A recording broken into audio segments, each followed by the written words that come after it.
Hello, God bless from Up Ministries. It's me, Dick Jr. I am coming to you today to read you Esther chapter 3.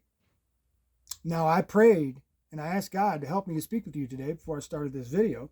And I suggest that anytime you place yourself in God's word that you pray also. And that you ask Him for knowledge, wisdom, and understanding, just like I do.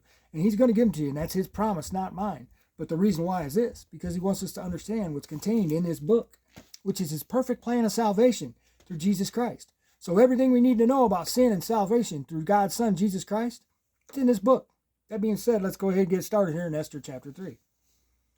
After these, even King Ahasuerus promoted Haman, the son of Hammedatha, the Agagite, and advanced him and established his authority over all the princes who were with him. All the king's servants who were at the king's gate bowed down and paid homage to Haman, for so the king had commanded concerning him. But Mordecai neither bowed down nor paid homage. Then the king's servants who were at the king's gate said to Mordecai, "Why are you transgressing the king's command?"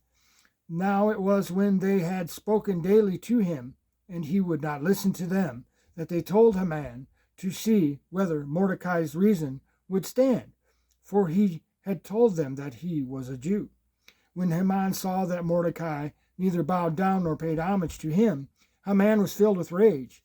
But he disdained to lay hands on Mordecai alone, for they had told him who the people of Mordecai were. Therefore Haman sought to destroy all the Jews, the people of Mordecai, who were throughout the whole kingdom of Ahasuerus.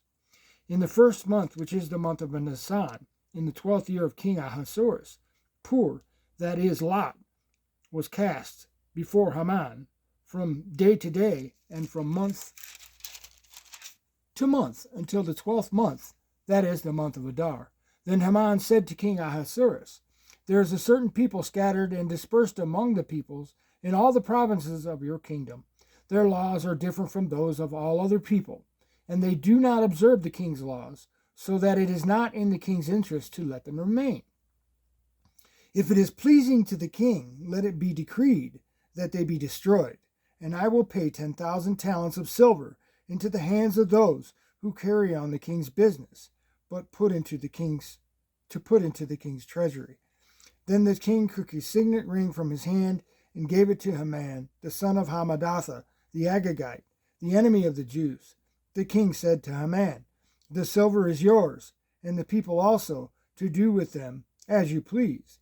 Then the king's scribes were summoned on the 13th day of the first month, and it was written just as Haman commanded to the king's satraps, to the governors who were over each province, and to the princes of each people, each province according to its script, each people according to its language, being written in the name of King Ahasuerus and sealed with the king's signet ring. Letters were sent by couriers to all the king's provinces to destroy, to kill, to annihilate all the Jews, both young and old, women and children, in one day, the 13th day of the 12th month, which is the month of Adar, and to seize their possessions as plunder.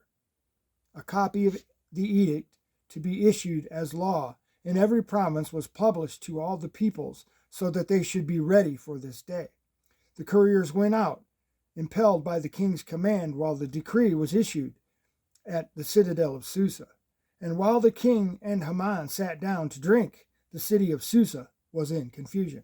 And that is all I have for Esther chapter 3. Thanks for listening. God bless.